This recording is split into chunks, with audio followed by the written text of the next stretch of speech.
Auzubillahiminash-shaytanir-rajim. Bismillahir-rahmanir-rahim. Welcome to the online classes. Today we are going to start our lecture number 6. याद है ना आप लोगों को लेक्चर नंबर 6 हमें करना है आज हमको। और चैप्टर कौन सा पढ़ रहे थे हम? Hydrogen and water. तो लेक्चर नंबर 6 में क्या है, कुछ क्लासिफिकेशंस हैं वाटर की, hard water, soft water, heavy water क्या होता है, इनकी प्रॉपर्टीज हैं, फिर ड्रिंकिंग वाटर की कैरेक्टरिस्टिक्स हैं, दैट्स इट। ये सारी चीजें हैं। तो कोशिश करते हैं कि आज हम अपना चैप्टर मुकम्मल कर लें। ठीक होगी बात ये। तो ये केमिकल प्रॉपर्टीज आपकी स्क्रीन पे आ रही हैं। We have done this in the last lecture, so today start with the heavy water, hard water and the soft water. So in your opinion what is soft water? जो छूने में नरम मालूम हो वो सॉफ्ट है, और जो सख्त मालूम हो वो हार्ड है, ऐसा है? नहीं ना, ऐसा बिल्कुल भी नहीं है। यहाँ पर सिंपल सी बात पहले से समझ लीजिए, फिर मैं इसको आपको एक चार्ट बना के बताऊंगा। उम्मीद है कि वो चार्ट आपको बहुत अच्छे से समझ में आएगा और क्लियर होता चला जाएगा। एक्चुअली होता क्या है, यहाँ पर हमारे पास जो वाटर है इसके अंदर इम्प्योरिटीज होती है। जब आसमान से पानी बरस रहा है तो कार्बन डाइऑक्साइड उसमें एब्जॉर्ब हो गई, जमीन पर है तो मुख्तलिफ मिनरल्स उसके अंदर एब्जॉर्ब हो गए। तो एक्चुअली वाटर जो है वो अपने अंदर डिसॉल्व इम्प्योरिटीज हाइड्रोजन कार्बोनेट्स, जिसमें हम कार्बोनेट और बाइकार्बोनेट दोनों की बात करते हैं। मैं यहाँ लिखता भी चला जाता हूँ। ये आपके पास HCO3 है और एक है आपके पास CO3। ठीक है, ये आपके पास कार्बोनेट आइन है और ये बाइकार्बोनेट है। इस पे -1 वैलेंसी होती है, इस पे -2 वैलेंसी होगी हमारे पास। तो लिहाजा ये हमें याद रखनी चाहिए। ये दोनों क्या है हमारे पास यहाँ पे? हाइड्रोजन कार्बोनेट्स है। ठीक है, इसके अलावा क्लोराइड्स हैं, सल्फेट्स हैं, क्लोरेट और सल्फेट्स हैं।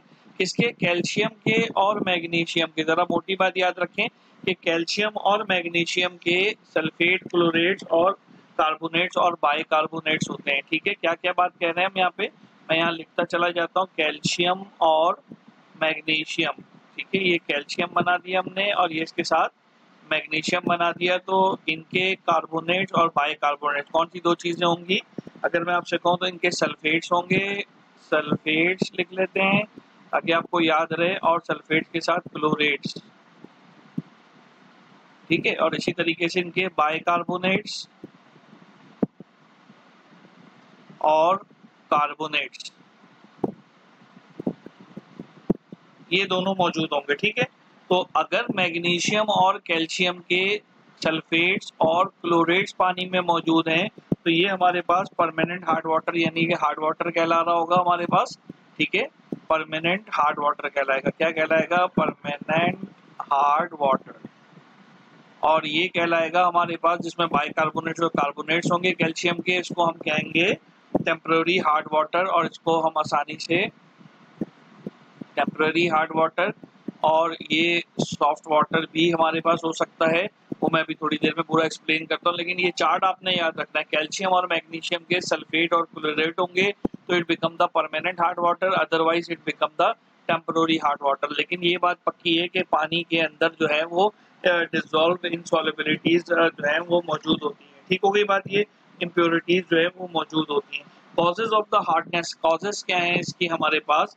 जो हार्डनेस की अभी सामने आपके जो चीज लिखी हुई थी मैंने ये सारा का सारा आपको बता दिया है यहाँ पर कि किस तरीके से मौजूद होता है। इसमें हाँ एक दो बातें और भी हैं, वो जरा सा ये देख लीजिएगा कि यहाँ पे हमारे पास water containing small quantity easily produce lather with the soap, ठीक है, is known as soft water. ये सॉफ्ट वाटर की डेफिनेशन इसने दे दी है आपके पास।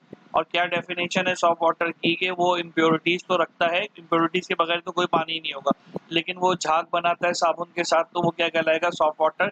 और हार्ड वाटर जो है वो प्रेसिपिटेट्स बनाता है, रसूख बनाता है, और क्लीनिंग एक्शन पे असरअंदाज होता है। पूरी तरीके से वो नहीं जो है क्या कहते हैं डिसॉल्व होता, तो झाग नहीं बना पा रहा होता। जो सोप है उसके अंदर हमारे पास सॉल्ट की लॉन्ग चेन होती है। एमसीक्यूज के लिए याद रखें, उनको कार्बोक्सिलिक एसिड्स कहते हैं। और उनमें से दो की मिसाल यहाँ पे दी है, सोडियम हेक्साडिकॉन, जिसको सोडियम पल्मिटेट भी कहते हैं हम, और इसी तरह से सोडियम ऑक्टाडिकॉनेट, तो इसको हम सोडियम स्टीरेट भी कहते हैं। ठीक हो गई बात ये। तो ये दोनों जो है हार्ड वाटर की मेन रीजन है। और हार्ड वाटर बनता किसकी वजह से? इनके कैल्शियम और मैग्नीशियम की वजह से बनता है। किसके? कैल्शियम और मैग्नीशियम की वजह से। कैल्शियम और मैग्नीशियम एज अ इम्प्योरिटीज मौजूद होंगे, और उसके साथ साथ उसके कार्बोनेट्स बाइकार्बोनेट्स हुए, तो ये भी हार्ड वाटर है।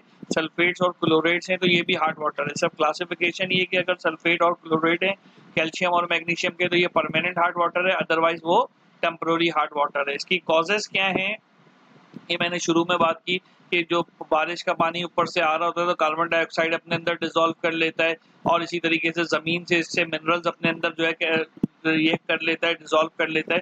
तो ये उसके कार्बोनेट, बाइकार्बोनेट, मैग्नीशिएट और सल्फेट बना लेता है, और उसकी वजह से ये क्या बन जाता है, इसकी हार्डनेस की रीज़न बन जाती है, हार्डनेस की वजह बन जाती है। उम्मीद है मैं बात अपनी समझा पा रहा हूँगा, ठीक है। और इसमें अब क्लासिफिकेशन है। पहली बात तो ये कि वाटर की जो है 2 क्लासिफिकेशन हैं हमारे पास। कौन-कौन सी हैं? एक तो हार्ड वाटर है, एक है सॉफ्ट वाटर, और एक हमारे पास है हैवी वाटर, ठीक है। ये अभी हम पीछे भी पढ़ के आए हैं आइसोटोप्स में, और जो है क्या कहते हैं D2O, याद है आपको? तो वही चीज़ इधर पे आएगी। फिर हार्ड वाटर और सॉफ्ट वाटर में, सॉफ्ट वाटर तो पीने के काबिल पानी इसको कर सकते हैं। इसकी मज़ीद 2 क्लासिफिकेशन है, परमानेंट हार्ड वाटर और टेम्पररी हार्ड वाटर, ये 2 हमारे पास हैं। तो अब परमानेंट में क्या होगा, हमारे पास सल्फेट और क्लोरेट होंगे मैग्नीशियम कैल्शियम के, और टेम्पररी में क्या होगा, हमारे पास कार्बोनेट्स और बाइकार्बोनेट्स होंगे, ठीक है। तो टेम्पररी जो हार्ड वाटर है उसकी 2 इक्वेशंस आपके सामने आ रही है। कैल्शियम कार्बोनेट ये बना हुआ है आपके सामने, कार्बन डाइऑक्साइड और वाटर ये मिलकर क्या बना लेता है आपके पास, CaHCO3, कैल्शियम बाइकार्बोनेट। और ये पानी के अंदर जो है टेम्पररी हार्डनेस जो है वो इंट्रोड्यूस करा देता है, टेम्पररी टी के बाद डॉट लगा देते हैं, टेम्पररी हार्डनेस। इसी तरह से मैग्नीशियम बाइकार्बोनेट भी टेम्पररी हार्डनेस जो है वो रिमूव कर देता है। अब इसको क्या करेंगे, इसको ट्रीट करेंगे, ट्रीट करके इसको हम किस में कर देंगे, इनसॉल्युबल कार्बोनेट्स में तोड़ देंगे, इनसॉल्युबल कार्बोनेट्स में तोड़ के, और फिर इसको फिल्टर कर लेंगे पानी में से, और बाकी जो बचेगा वो हमारे पास सॉफ्ट वाटर या पीने के काबिल पानी मौजूद होगा। थोड़ी सी बात मुश्किल हो रही होगी, लेकिन समझने के साथ इसको आपने काम करना है, तो समझेंगे तो काम चीजें क्लियर होती चली जाएंगी, ठीक है। हार्डनेस की 2 टाइप्स हैं, टेम्पररी और परमानेंट, ये दोनों मैंने बता दी आपको, ठीक है। इसमें टेम्पररी हार्डनेस जो है वो कार्बोनेट्स और बाइकार्बोनेट्स रखता है मैग्नीशियम के, ये बात भी हो चुकी है। और परमानेंट हार्डनेस जो है वो क्लोरेट और सल्फेट रखता है। तो अगर यहाँ आप इसमें देखें इक्वेशन में, तो यहाँ पे क्लोरेट आइन्स हैं और ये सल्फेट आइन मौजूद है। तो ये अगर पानी के अंदर मैग्नीशियम कैल्शियम के मॉलिक्यूल्स मौजूद हैं, तो ये एक्ट करेंगे किस तरीके से, परमानेंट हार्डनेस को शो कर रहे होंगे, ठीक है। यहाँ तक हमने अपनी बात क्लियर कर ली। अच्छा, अब इसके बाद इसमें से रिमूव करना है बेटा। कैसे रिमूव करना है, method to remove the hardness, hardness को रिमूव कैसे करना है हमने, वो जरा सा हमें देखना है। तो इसमें बहुत सारे मेथड्स हैं। सबसे पॉपुलर मेथड बाय हीटिंग है। घर में पानी खराब आ रहा होता है, चीज़ें खराब आ रही होती हैं, तो सबसे पहले कहा जाता है पानी बॉयल करके पियो। तो बॉयल करने की वजह ये होती है कि उसमें से टेम्पररी हार्डनेस को हम रिमूव कर दें। और वो बॉइलिंग की वजह से होता क्या है, वो इक्वेशन से समझते हैं कि ये देखिए हमारे पास ये टेम्पररी हार्डनेस है, कैल्शियम बाइकार्बोनेट है, और जब आप इसको बॉयल करते हैं, हीट करते हैं, तो कैल्शियम कार्बोनेट जो कि इनसॉल्युबल होते हैं फिल्टर आउट कर दिए जाते हैं, कार्बन डाइऑक्साइड एवापोरेट हो जाती है, और नतीजे में हमें क्या मिलता है, ये सॉफ्ट वाटर या प्योर वाटर हमारे पास जो है वो बच जाता है, और इसको हम गो थ्रू कर सकते हैं। ठीक हो गई बात, ये कोई मसला इसके अंदर, कोई प्रॉब्लम इसके अंदर नहीं, कोई प्रॉब्लम नहीं होनी चाहिए इंशाल्लाह ताला। इसके अलावा दूसरा मेथड है क्लार्क्स मेथड। ये इंडस्ट्रियल लेवल के ऊपर जो है हार्ड वाटर को, टेम्पररी हार्ड वाटर को सॉफ्ट वाटर बनाने में इस्तेमाल होता है, लार्ज स्केल के ऊपर, इंडस्ट्रियल के ऊपर, ठीक है। हमने पीछे 2 फार्मूले पढ़े थे, एक पढ़ा था CaO, इसको क्विकलाइम पढ़ा था, और एक हमने पढ़ा था CaOH ट्वाइस, ठीक है। ये हमारे पास क्या था, स्लैग लाइम, याद है आपको? ये दोनों फार्मूले भाई बहुत सारे याद रखने पड़ेंगे। तो क्लार्क में ये मैंने यहाँ जिक्र क्यों किया, क्योंकि क्लार्क के अंदर आप स्लैग लाइम यानी कि CaOH2 ये इस्तेमाल करते हैं लार्ज स्केल के ऊपर, उसको मेथड को हम क्या कहते हैं, क्लार्क मेथड कहते हैं। ठीक हो गई बात, ये यहाँ तक बात समझ में आ रही है। अच्छा, अब उसके बाद जो है इसमें होता क्या है, टेम्पररी हार्ड वाटर को आप क्या करते हैं, जिसके अंदर कार्बोनेट, ये हाइड्रोजन कार्बोनेट्स का मतलब कार्बोनेट और बाइकार्बोनेट किसके होंगे, मैग्नीशियम और कैल्शियम के, उसको स्लैग लाइम के टैंक्स में डाल देते हैं।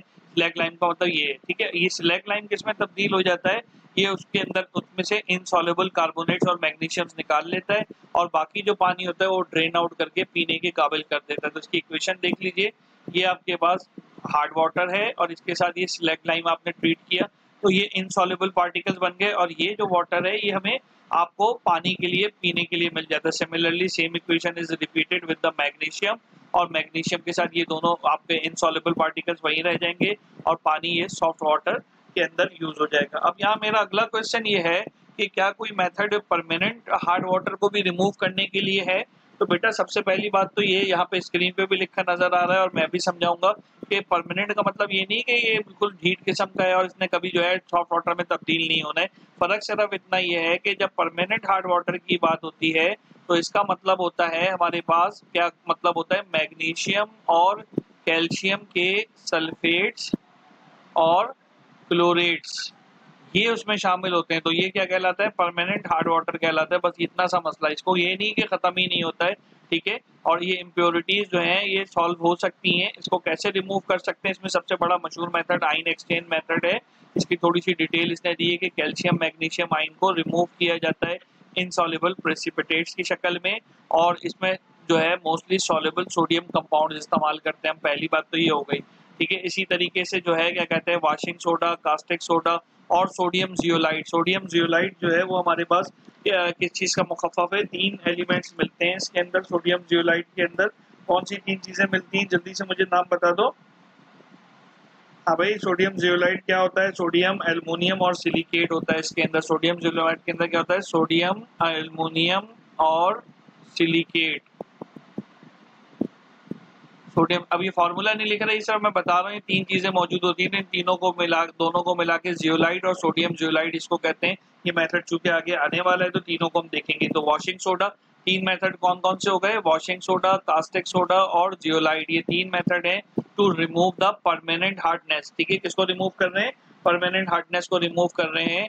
तो इसमें सबसे पहले वॉशिंग सोडा की बात कर रहे हैं, ये आपको नजर आ रहा है। वॉशिंग सोडा का फॉर्मूला Na2CO3, ठीक है, और डॉट 10H2O। ये जो 10H2O है ये क्या है, वाटर ऑफ, पीछे हमने पढ़ा था water of crystallization, water of crystallization है जो कि इन क्रिस्टल्स को बनाया। इसका मतलब ये क्रिस्टल शक्ल में जो हमारे पास वॉशिंग सोडा है उसको अगर ऐड करें हम अपनी इम्प्योरिटीज के साथ, ये कैल्शियम सल्फेट, सल्फेट जब भी इम्प्योरिटी नजर आएगी तो ये परमानेंट हार्ड वाटर की बात हो रही होगी। तो देखिए यहाँ इसने इसको रिमूव कर दिया इनसॉल्युबल पार्टिकल्स को और वाटर को रिलीज कर देगा। इसी तरीके से दूसरा ये कास्टिक सोडा है हमारे पास, NaOH, सोडियम बेस भी कहलाता है।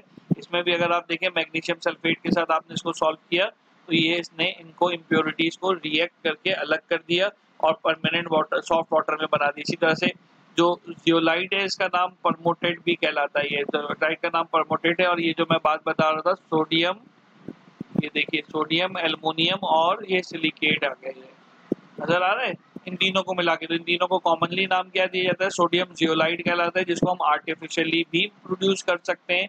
हार्ड वाटर को इसके बॉक्स से गुजारते हैं हम यहाँ पे, और जिसकी वजह से कैल्शियम और मैग्नीशियम के अनवांटेड आयन वहीं पे इनसॉल्युबल रह जाते हैं, अलग हो जाते हैं, और पानी जो है स्मूथली रन हो जाता है। देखिए कैल्शियम जियोलाइट बन गया और यहाँ पे ये सोडियम सल्फेट अपनी जगह पे अलग होकर प्रेसिपिटेट की शक्ल में नजर आया, वाटर हमें सॉफ्ट वाटर की शक्ल में मिलना शुरू हो जाएगा। ठीक है बेटा, यहाँ तक बात हो गई। अब इसके बाद होमवर्क की बात है तो होमवर्क पे चलते हैं, क्योंकि अभी एक लेक्चर कम से कम और लगेगा। जल्दी की मैंने, लेक्चर लंबा हो जाएगा और फिनिश भी नहीं होगा ना, तो वो आपको बाद में मसला करता रहेगा। तो लिहाजा हम कोशिश करते हैं कि आपको लेक्चर के समझाते भी जाए साथ साथ और काम भी करते जाए। तो यहाँ पे हमारे पास क्वेश्चन नंबर 1 जो इस लेक्चर का, कौन सा लेक्चर है ये हमारे पास, लेक्चर नंबर 6 केमिस्ट्री का, और ये है केमिस्ट्री है कौन सी क्लास की, क्लास 10 की है। ठीक है, तो इसमें क्वेश्चन नंबर 1 क्या है हमारे पास, differentiate between hard water and soft water, है ना। एक पहला तो ये कॉमन सा आता है, पेपर में भी बहुत आता है, hard water and soft water. उम्मीद है आपको ये लेक्चर्स का ये तरीका भी जो है समझ में आ रहा होगा विद एग्जाम्पल्स। अच्छा, एग्जाम्पल्स की केमिस्ट्री में जब बात होती है तो 90% जो काम होता है वो बैलेंस इक्वेशन मांग रहा होता है आपसे, तो आपने वही देनी होती है। ठीक है, क्वेश्चन नंबर 2 जो है हमारे पास ये, कि क्वेश्चन नंबर 2 में हम लिखते हैं कि classify different types of hard water. ठीक है, हार्ड वाटर की जो मुख्तलिफ टाइप है, परमानेंट और टेम्पोररी, वो आपने क्लासीफाई करनी है विद एग्जाम्पल्स अगेन। तो उसके साथ आपने करना है क्वेश्चन नंबर 3 जो है आपके पास, क्वेश्चन 3 जो है वो आपको क्या कह रहा है कि discuss various method to remove temporary hardness of water. ठीक है, और यही सवाल आपने क्वेश्चन 4 में रिपीट करना है विद परमानेंट हार्डनेस। ठीक है, तो किसकी बात हो रही है? परमानेंट हार्डनेस की बात हो रही है। उसके साथ आपको ये रिपीट करना है सवाल सारा का सारा कंप्लीट। और फाइनल क्वेश्चन जो आपके पास है, क्वेश्चन नंबर 5 यहाँ पे हमारे पास। अच्छा खैर, परमानेंट हार्डनेस तो हो गया, इसके बाद हमने क्वालिटी ऑफ डिसीजन है, बस इतना कर लीजिए, फिर इंशाल्लाह अगले लेक्चर के अंदर थोड़ी सी बातें जो रह गई हैं वो कवर करते हुए फिर वो काम करेंगे। बेटा ये क्वेश्चंस उतार लें, this is the homework for your lecture number 6, आपके लेक्चर नंबर 6 का। और एक बाय डिफॉल्ट होमवर्क होता है वो ये कि रीडिंग और लिसनिंग अगेन एंड अगेन। ठीक है, तो वो आपने करनी है बार बार, क्योंकि अगर आप वो नहीं करेंगे तो काम आपका ठीक से होगा ही नहीं। तो अपना ख्याल रखिए। बस यहाँ तक मेरा आज का लेक्चर था। इसके बाद जो है आपने चैप्टर का लास्ट हिस्सा, लास्ट सेगमेंट है लेक्चर नंबर 7 के अंदर, उसको हम मुकम्मल करेंगे। और अपने क्वेश्चन देखिए, मैंने पूरी कोशिश की है कि आपको कॉन्सेप्ट समझ में आए, बजाय इसके कि रट्टे पे लगा के जाए। और ये जितने कुछ भी 10 की केमिस्ट्री में, इसमें ज़्यादातर लोग कोशिश करते हैं कि रट्टा लगा लें, समझे ना। लेकिन अगर आप कॉन्सेप्ट बना लेंगे तो दूसरों से बहुत बेहतर रहेंगे। ये मेरी बात लिख लें अपने पास, ताकि आपको समझ में आ सके। Take care of yourself. Allah हाफिज़।